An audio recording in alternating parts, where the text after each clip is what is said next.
Niiden portin jylhä rotkolaakso kiekuhtelee hiljaisella, lähes asumattomalla vedenjakajaseudulla. Tämä rotko on antanut nimensä koko puistolle. Täällä ollaan kaukana ruuhkaisista reiteistä, Kainuun ja Pohjois-Karjalan rajamailla, pitkän tuoksuisten korvien ja hohtavien mäntyjen suojissa. Minulle tämä paikka on sekä loppu että alku. Tänne saavuin viime kesänä jalan, kymmenien peninkulmien takaa Vattensuolta.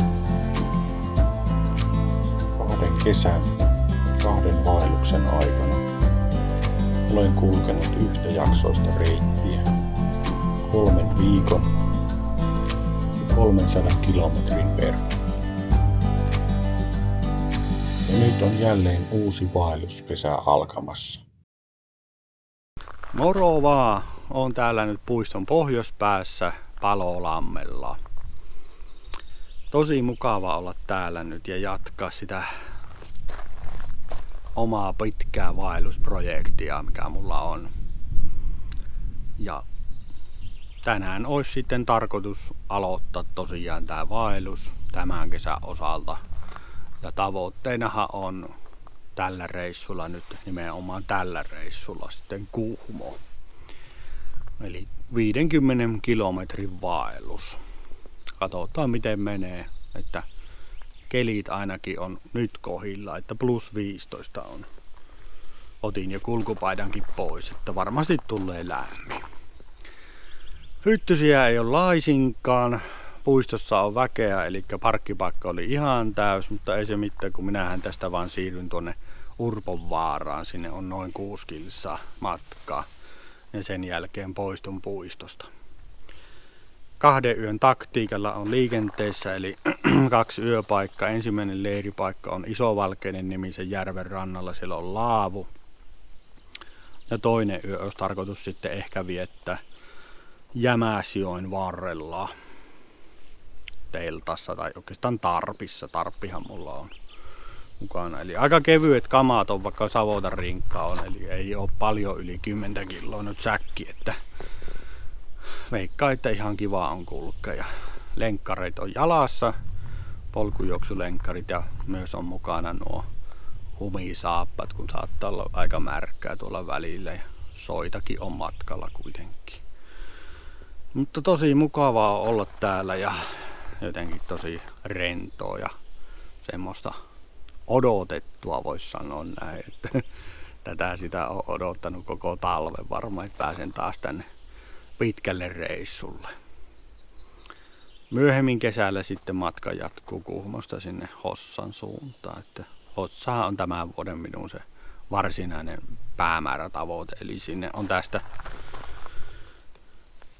olisiko 350 kaikkinensa, eli kyllähän tässä on tarvottavaa, joten ei kun matkaan vaan. Lämpimästi tervetuloa mukaan tällekin reissulle.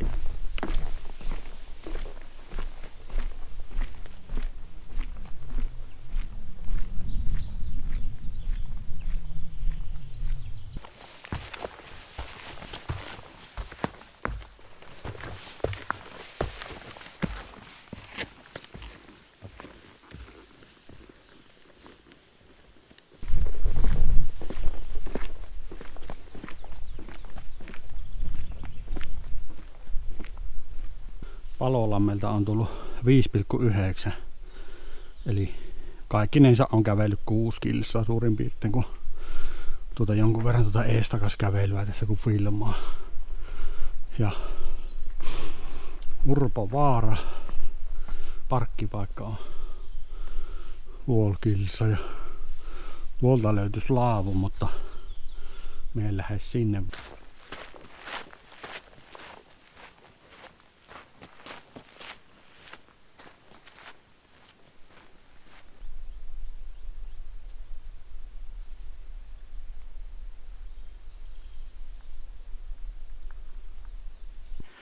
Ollaan täällä Kolkkojärvellä. Tämä on Tosi erämainen mesta, vaikka ei olekaan mikään kansallispuisto.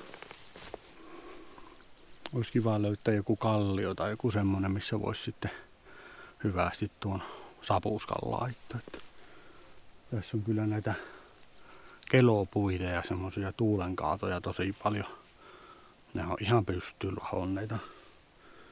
Niin, niistä toki voi sitten istuskella, mutta se kivi olisi kiva, että jatkan tuonne suuntaan kävelyä tuonne järven päähän.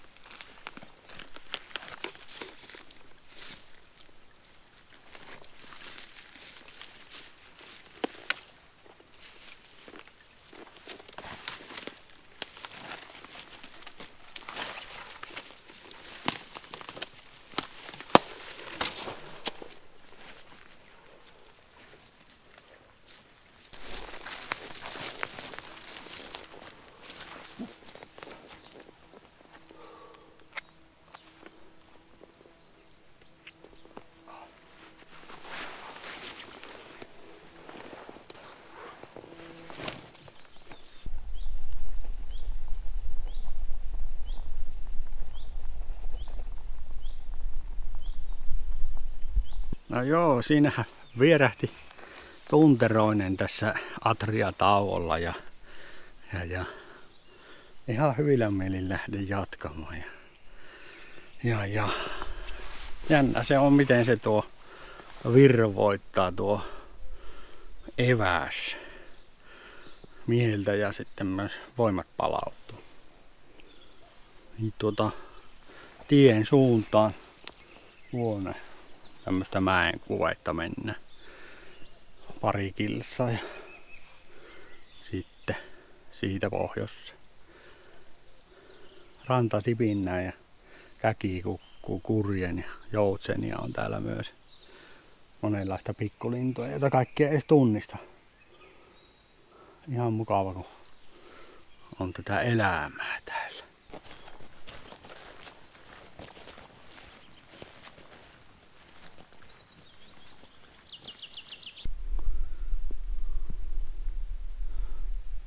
Tämmöisen lammen rannalla on tässä ihan hieno tämä tämmönen männikkö harju. Tää polku nyt seurailee tätä harjua aika pitkään. Tuolla menee se tie tuolla, mistä tulin. Ja se on Valtimon tie, se on itse asiassa Via Karelia.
Se oli melkoinen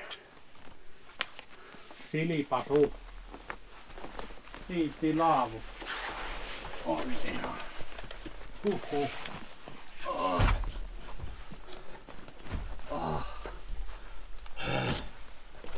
Huhhuh. 22 kilometriä.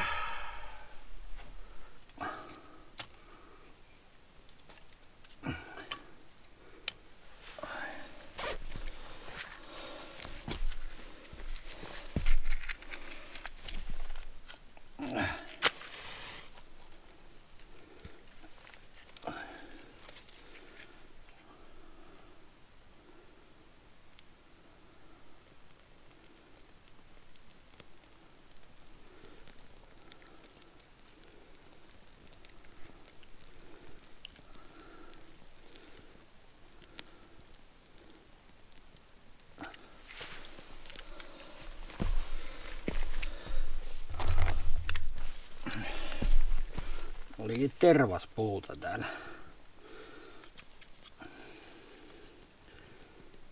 Sehän syttyy aina iloisesti. Lämmittäisin.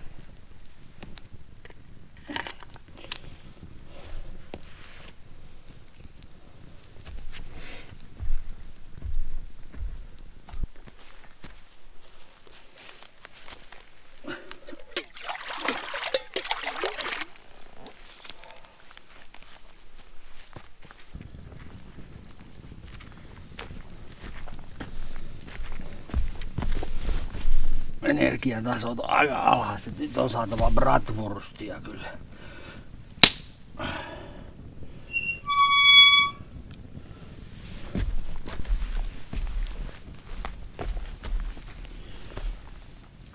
Oi. Huhhuh. Tässä on näitä bratwurstia. Ne on tämmösiä pieniä valkoisia.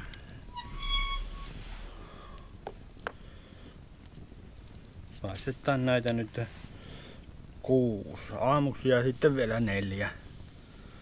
Mutta jos nyt tuntuu, että ei lähde näillä nälkä, niin sitten täytyy vielä lisää ottaa. Mä ajattelin, että 2 vastaan yhtä normaalia grillimakkaraa.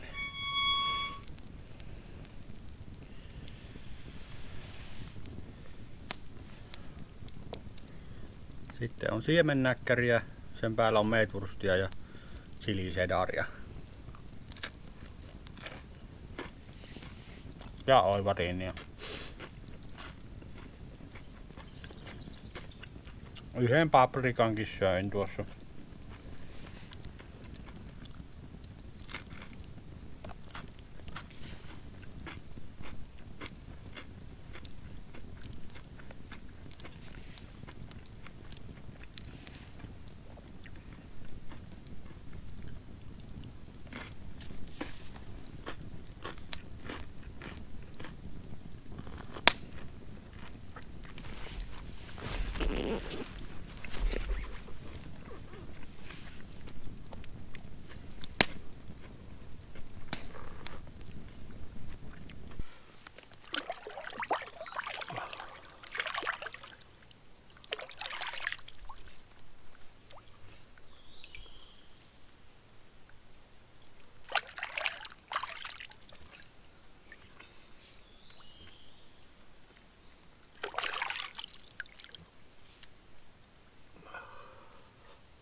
Eikö ala olla?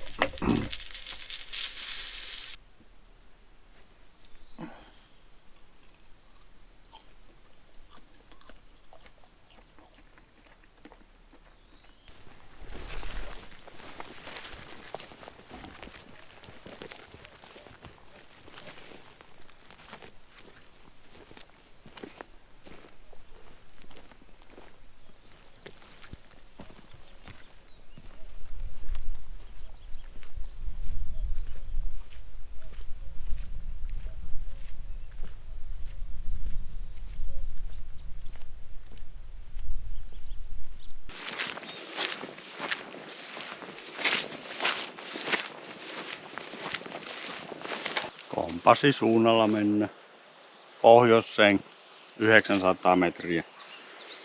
Ei pitäisi olla vaikea, siellä tulee tie sitten. Reissu ensimmäinen kyykäärme nähty tuossa. Onneksi huomasin ajoissa ja onneksi on nämä kumpparit myös jalassa. Niin. Tämmönen louhikko on tässä. Oli tuossa kivellä.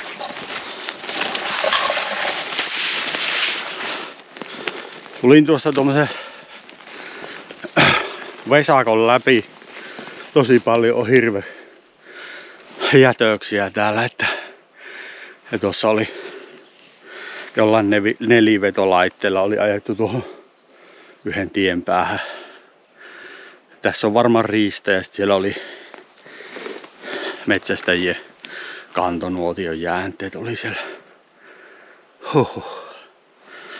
Ihan hyvä ollut tää kulkea. Montusta on tämä maa ja on niitä ojiakin täällä enemmän mitä kartasta jotenkin hahmotin, että se tie näkyy jo tuossa. Niin helppo oli tulla kun suoraan vaan pohjoiseen. Pystyisit vähän noiden ojien kautta niinku paikallistamaan itsensä kartalla. Kylläpä sitä tietä tällekin päivälle ihan riittävästi ompi. Taitaa itse asiassa olla enemmän kuin eilen.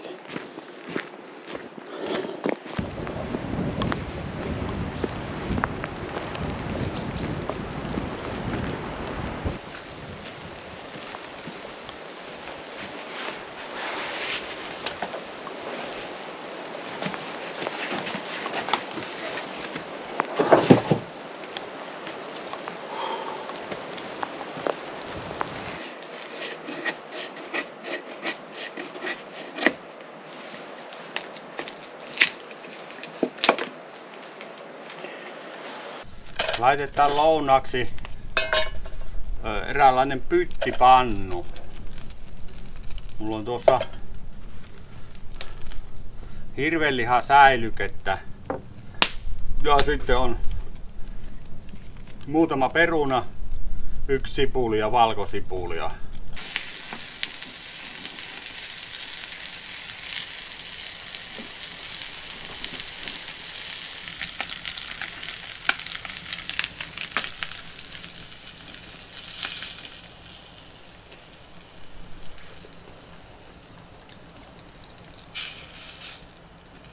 No, hyvä.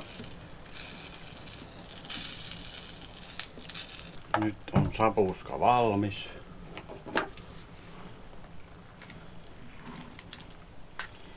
Eli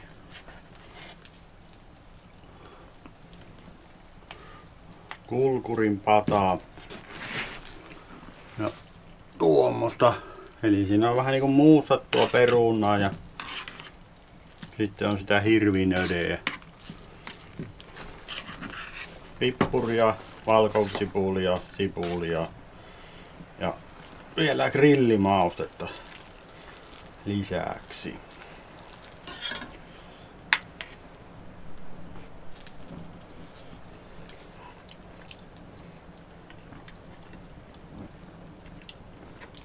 On hyvä.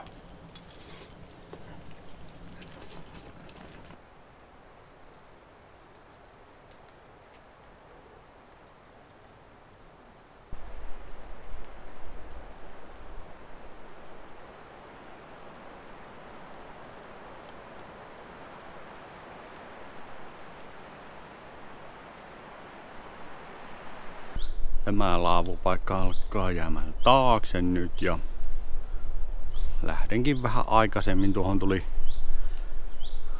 aikallisia makkaraa paistamaan, niin tuli juteltua heidän kanssa ja samalla sitten vähän siinä pakkailin.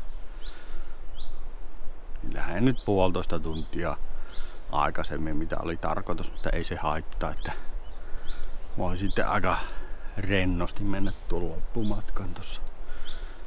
Eli Jämäsjoelle olisi tarkoitus päästä ja siellä on semmonen koskipaikka, josta me vähän katselin, että siinä voisi olla ehkä semmonen yömesta mulla.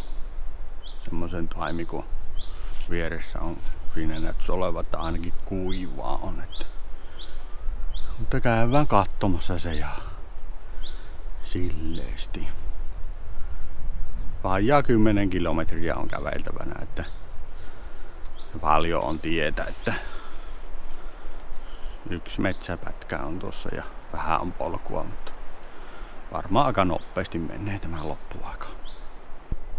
Mä sen löysin. Vuokatti. Lippis. Hävisikö se?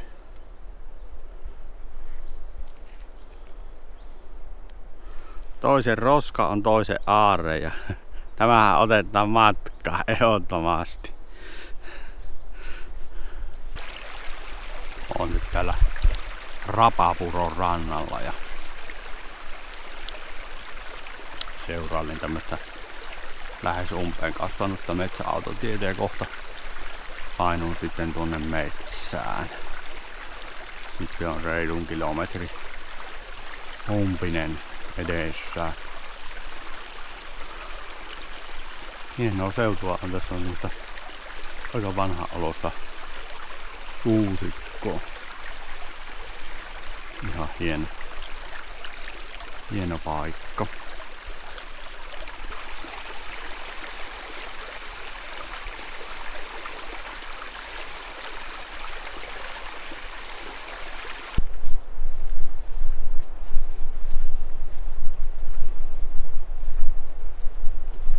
Aikamoinen oja on tässä nyt.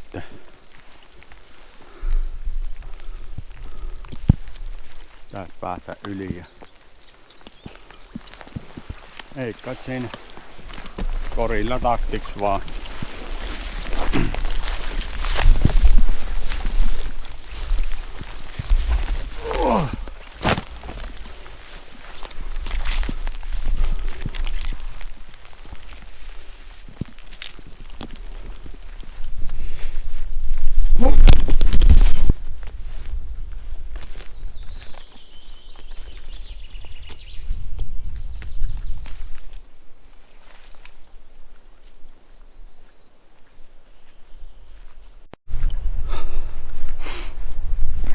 Kuurottelee. Ilma on vähän viilentynyt ja ehkä kohta laitetaan vähän lisää päälle kulkupaita. Täällä on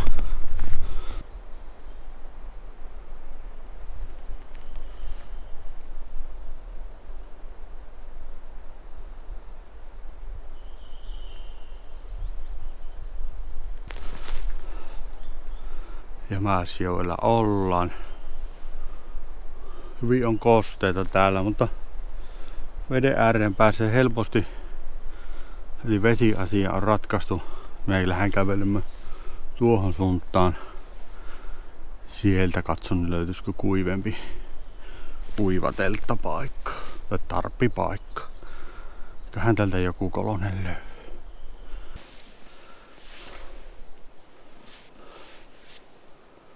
Tämmönen tästä meikäläisen tarppileiristä tuli nyt ja vieressä virtaa se joki pikkusen kauemmas, en ihan siihen rantaan halunnut laittaa. Se varmaan kanavoi tuulta jonkun verran se joki, että sieltä puskee, pääsee puhaltamaan pidemmältä matkalta. Niin tässä oli tämmönen kuiva kohta, niin laitoin tähän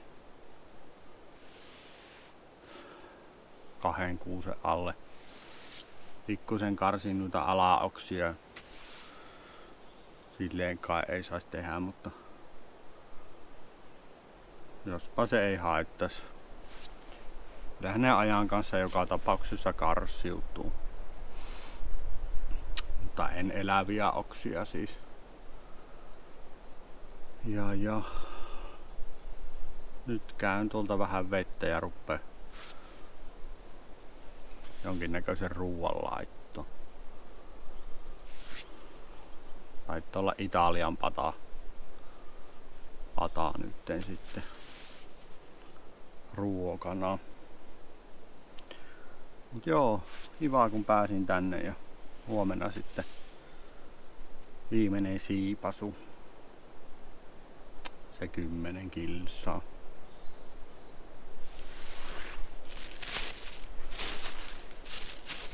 Jospa siinä pärjäs yhden yö.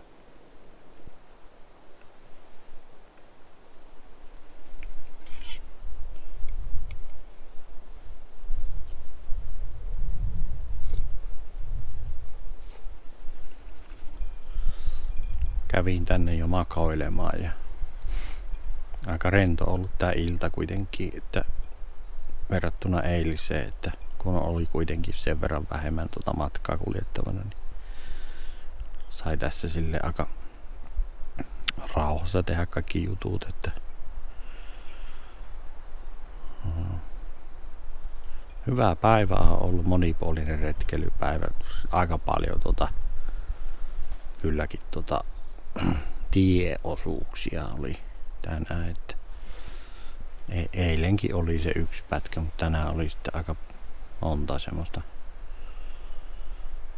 Ja eipä muuta.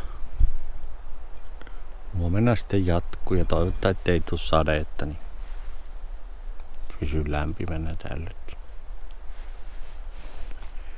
Sitä toivon kovasti, että ei sataisi yöllä. Mutta hyvää yötä ja huomenna jatketaan. Huomenta. Tuossa puoli tuntia sitten heräsin suurin piirtein. Aika viileä yö oli nukkua, että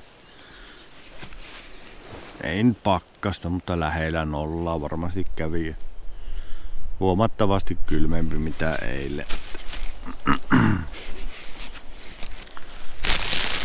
Pussin tuosta pois. Selkeetä on, niin aurinkoinen päivän tulossa, niin tosiaan polttaantui illalla, niin sehän se teki sitten, kun korkea paine oli, niin kylmää yötä. Yhden kerran heräsin silleen kunnolla ja piti käydä pissillä tuossa. Ei tullut semmoista hytinää, mitä joskus saattaa tulla, että kun tosissaan kylmä on, niin saattaa ruveta ihan tärisyttämään, mutta ei tullut semmoista nyt, että aika lailla kaikki vaatteet päällä oli mulla, että untuvaa liiviä ei ollut muuten kaikki päällä. Ja kyllähän tarkeni ja silleen pätkissä nukuin, tää on aika monttunen tää minun alustani. Ja senkin takia niin joutuu aina vähän vaihtamaan asentoa ja sitten hetken päästä uudestaan ja näin, mutta tyytyväinen on tästä, että sain kuitenkin sen 5 tuntia nukuttua semmoista katkonaista, että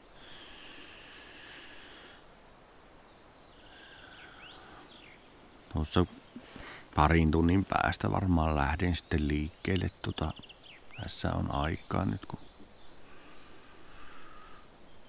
en aio tässä mitään tulia tehdä, kun ei saakka tietenkään, enkä ole tehnytkään tässä. Keittelee safkat tuolla keittimellä ja semmoista. Olen lukenut tässä viime aikoina tämmöstä Jack Kerouacin romaania Dharma Boomit. Englanninkielinen alkuteos on nimeltään Dharma Booms ja tää Kerouac on aika mielenkiintoinen kirjailija tai tyyppi. Se on sen Beat-sukupolven eli 50-luvun sukupolven tyyppi, eli niin kuin hippien edeltäjiä oikeastaan ovat. Ja tässä puhutaan sitten semmosista kaveruksista, jotka on omaksunut semmosen totunnaisesta elämäntyylistä poikkeava elämä, eli he on semmoisia kiertolaisia ja tämä Ray Jardine, kun tässä on se, eikä kun Ray Smithhän se on. Richard, niin on se kevyt retkeilykuru, niin Ray Smith on tässä päähenkilö, niin se Hovona reissaa junissa pummilla ja sitten rinkkaselässä kulkee, kiipee vuorelle ja vuorille, onko se 3 vuorelle kiipee ja kavereittensa kanssa. Ja no sitten tää buddhalaisuus on tässä tärkeä semmonen aihe. He harjoittaa sitä, mutta ei minusta kauhean syvälle mennä siinä.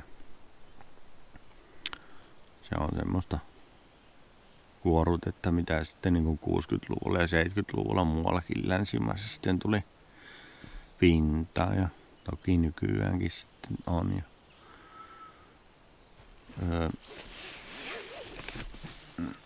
Tässä muutamia mielenkiintoisia kohtia on, mitkä on ihan alleviivannut, jotka liittyy vaeltamiseen ja ajattelin, että voisin lukea ne tästä, että sitaattioikeuden piirissähän ne on. Eli pidän tätä varsin hyvänä tätä teosta ja lukemisen arvoisena. Tässä on tää ensimmäinen. Ne on vuorilla vaeltamassa. Niin minä kertoja tässä, niin tää Ray Smith sanoo, että hienompaa tunnetta ei ole kuin aamulla vuorella pestä kasvonsa kylmällä vedellä. Kyllä siinä jotakin tosi alkuvoimasta on ja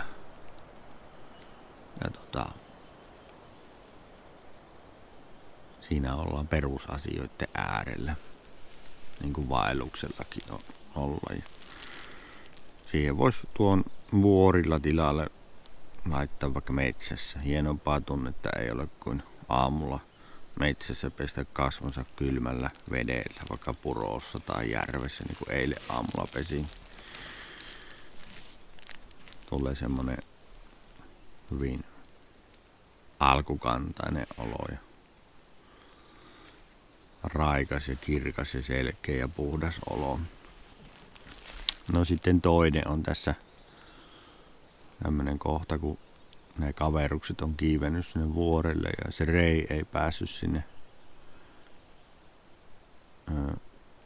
vuoren laelle huiputtamaan sitä vuorta, niin sen kaveri sanoo sitten tälleen sille Raylle, kun se jäi peloissaan tutisemaan semmoiselle kallion ulkonemalle sinne, niin ei löytänyt itsestään rohkeutta mennä sinne ylös asti. Niin se kaveri sanoo sille Raylle tälleen, että uska ja rakkaus ja vaara saavat jokaisen tuntemaan itsensä todelliseksi, vai mitä Ray, kuten silloin kun tutisit siellä kallion ulkonemalla. Vaara, tuska, rakkaus saavat jokaisen tuntemaan itsensä todelliseksi. Eli tässä vaeltamisessakin, niin kun tässä ollaan semmoisten perustarpeiden äärellä, niin, ja hidastetta ja yksinkertaistetta elämää, niin tää saa tuntemaan itsensä todelliseksi, että minä todella elän.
alkaa siis aika lailla 8:00. Kävelen tätä jokivartta 500 metriä. Sitten pitäisi tulla semmonen kuin Syynipuro. Sitä lähden seuraamaan ja seuraan sitä hetken ja sitten tulee semmonen sähkölinja, jota ajattelin seurailla. Sitten muutaman kilometrin.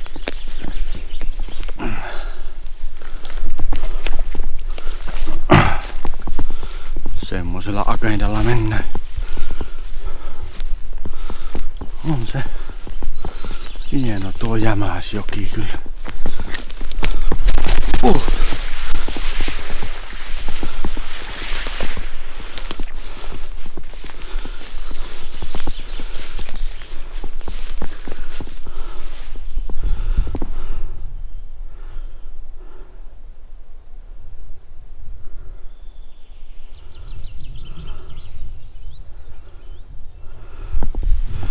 Se on ihan iso joki tuo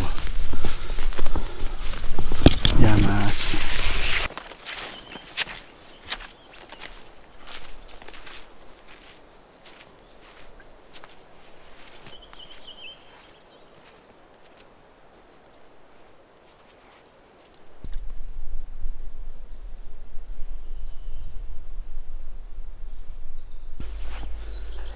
Tästä on motolla on menty tässä vieressäni. Me menen tätä moton jälkeen nyt tielle. Tätä on pari kilsaa. Aikamoista ryteikköä on. Tuo jää tuohon sivummalle tuo voimalinja. On tässä Huhmo-Sotkamotien varressa. Ja tästä olisi vielä aika monta kilsaa kävelyä. Ja ottaa teepajan pois täältä alta ja lähteä vaan pistelemään sitten eteenpäin. Tässä on jotakin sähkökaappeja, niin semmonen humina kuuluu, mutta ei anneta se häiritä. Olipas se melkoinen. Kävelin tuon sähkölinjan vierusmetsässä siinä. En pystynyt siinä ihan vieressä kävelemään sitä linjaa. Siinä oli niin ryteikköistä se. Menin sitten siellä metsän puolelle. Sielläkin oli aika vaikea kulkusta. Mutta asia, että ollaan tässä nyt ja minä rupean lopettelemaan tätä reissua. Kiitos kun olit matkassa ja tosi hienoja alueita. Vanhaa metsää, hienoja järviä. Tuo Jämäsjoki oli ihan kiva ja mukava kun koin sitten tämmösen viileän yön myös. Sain siitä kokemuksia ja yllättävän hyvin kuitenkin nukutti, että joo. Kiitos kun olit matkassa, jos tykkäät tämmöstä sisällöstä, niin pistäpä kanavaa tilaukseen ja tykkää tästä myös ja laita kommenttia myös, ootko esimerkiksi käynyt tuolla Hiidenportissa ja minä jatkan nyt matkaa tuossa tien varressa ja otan teepajan pois alta ja jää tätä pitkää takkia kuitenkin, kun mulla ei ole aurinkovoidetta nyt matkassa, niin palaan muuten aika pahasti, jos jään teepaittaa. Mutta kiitoksia matkaseurasta ja ei muuta kuin seuraavaan kertaan.